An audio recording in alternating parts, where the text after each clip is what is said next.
Hey, welcome back to Food for Thought Tuesdays. How's everybody doing today? Please like, comment, and subscribe.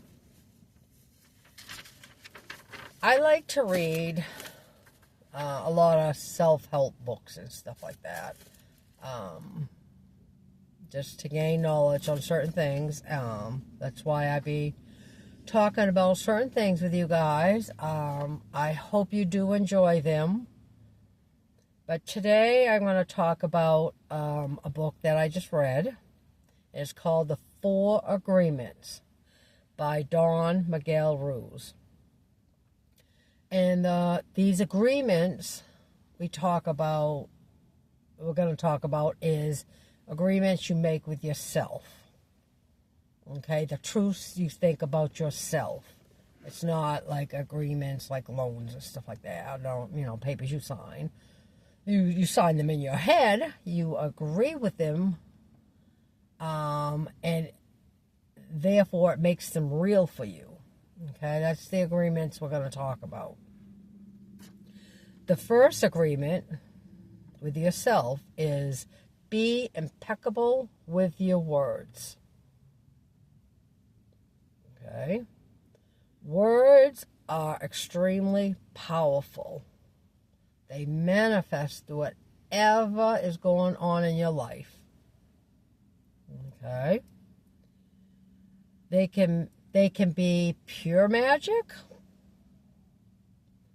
And the misuse of these words can also be black magic.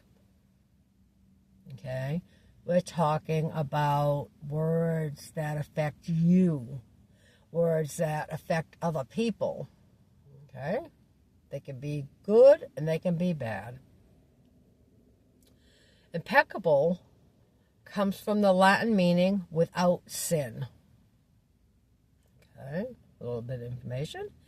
A sin is anything you do that goes against your belief within yourself.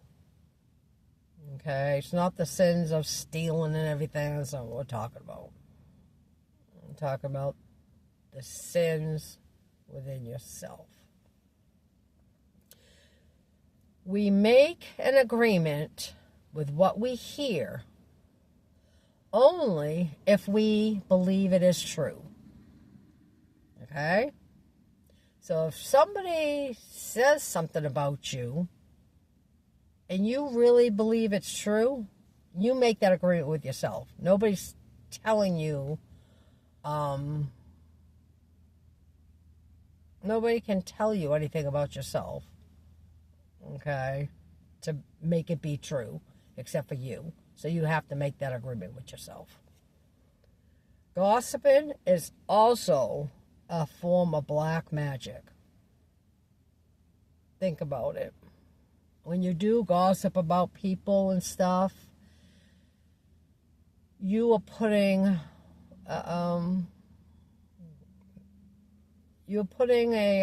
like a spell on them,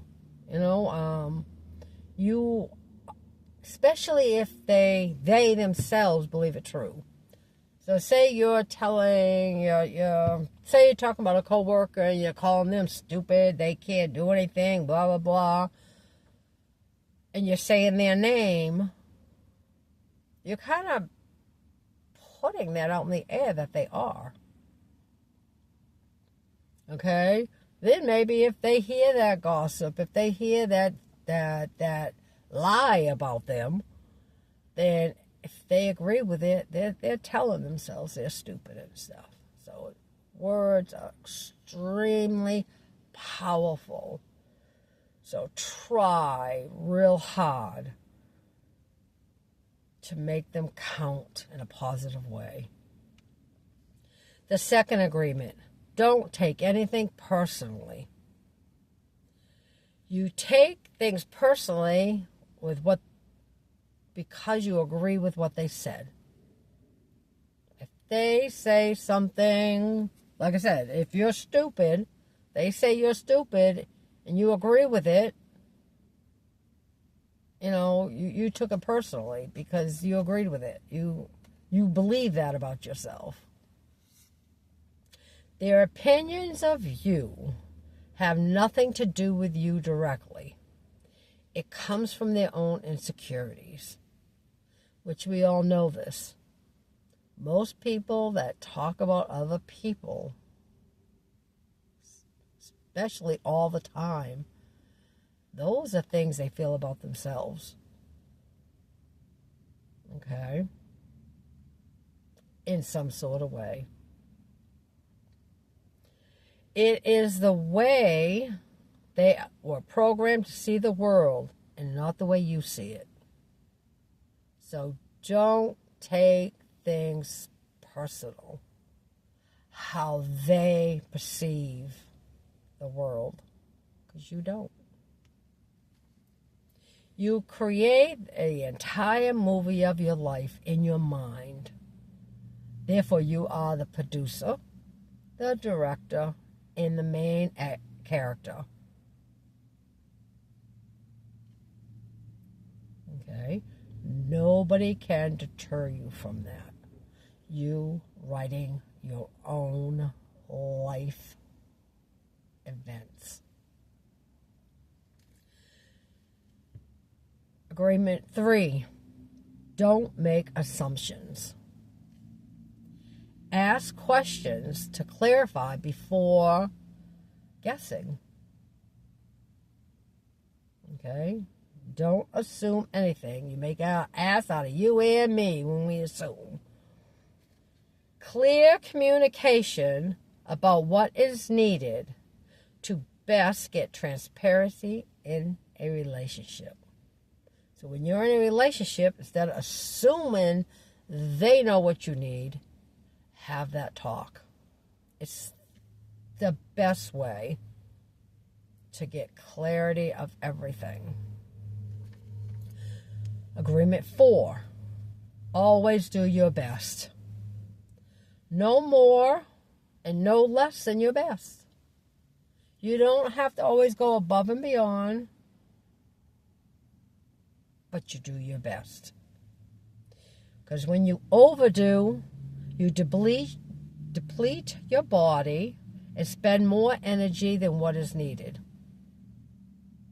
Okay, I'm not saying never go above and beyond, but you don't always have to, because it will deplete you quickly.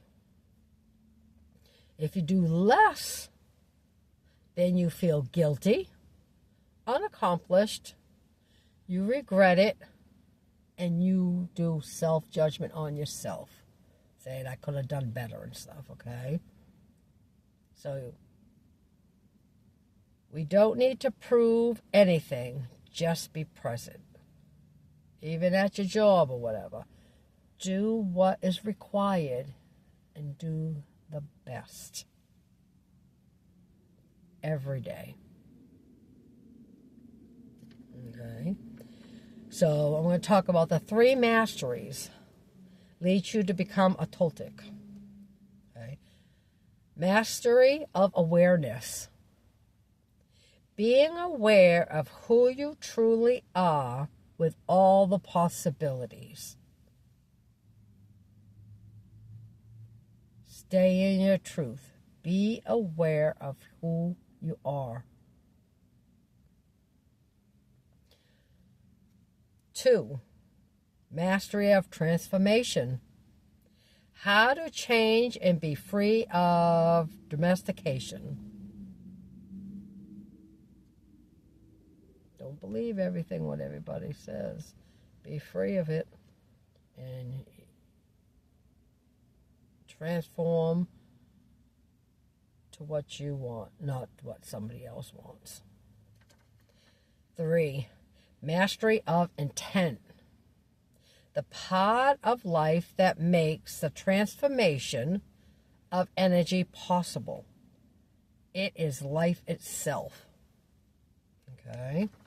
So the intent is, we're going back to words. We're going back to all these 4 agreements with yourself to make that intent.